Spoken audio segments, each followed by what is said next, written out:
ko ang buhay OFW dito sa Singapore. Ayan, nagkakalkal ng mga ukay-ukay. Ayan, punong-puno, napakarami.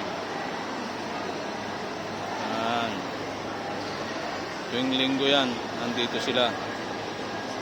May mga nabibili sila dyan ng mga damit-damit, tag $1, tag $2, hanggang $10.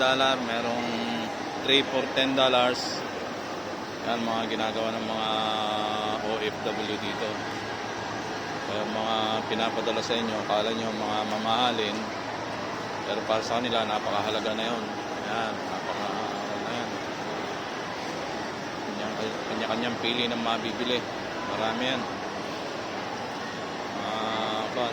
Karamihan dyan OFW, Filipino OFWs. Yan, may mga pan din, ibang lahi din, pero mostly Filipino. Okay.